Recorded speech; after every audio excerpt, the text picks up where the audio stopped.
శ్రీరామనవమిని పురస్కరించుకుని నిర్మల్ జిల్లా కేంద్రంలో హిందూ వాహిని ఆధ్వర్యంలో నిర్వహించే శ్రీరామ శోభాయాత్రను విజయవంతం చేయాలని జిల్లా సహ సంయోజక్ హరీష్ కోరారు. స్థానిక విశ్రాంతి భవనంలో శ్రీరామ యాత్ర కరపత్రాలు పోస్టర్లు ఆవిష్కరించారు. నెల 30న జిల్లా కేంద్రంలోని దేవరకోట దేవస్థానం నుంచి శోభాయాత్ర ప్రారంభమవుతుందని పేర్కొన్నారు.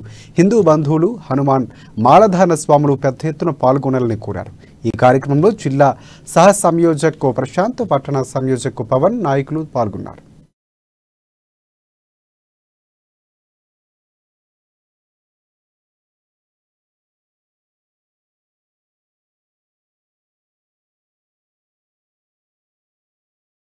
అందరికీ శ్రీరామ్. ముందుగా హిందూ బంధువులకు మరియు నిర్మల్ హిందూ సమాజానికి శ్రీరామనవమి శుభాకాంక్షలు. అదేవిధంగా హిందూ వాహిని ప్రాంత పిలుపు మేరకు ఈ రామనవమి శోభయాత్ర రాష్ట్ర వ్యాప్తంగా తీయడం జరుగుతుంది. కావున ఈ శోభయాత్ర అదేవిధంగా నిర్మల్లో పుర వీధుల గుండా భారీ విగ్రహంతో 30వ తారీఖు రోజు, ఈ నెల 30వ తారీఖు రోజు గురువారం దేవరకోట దేవస్థానం నుండి ప్రారంభించడం జరుగుతుంది. కావున దీని శోభయాత్రని అంగరంగ వైభవంగా హిందూ బంధువులు మరియు హిందూ నాయకులు, వార్డు కౌన్సిలర్లు, హిందూ కౌన్సిలర్లు, ప్రతి ఒక్క వ్యాపారవేత్తలు తమ స్వచ్ఛంద వ్యాపారాలని మూసివేసి ఈ శోభయాత్రకు విజయవంతం చేయాలని మా యొక్క హిందూ వాహిని నిర్మల్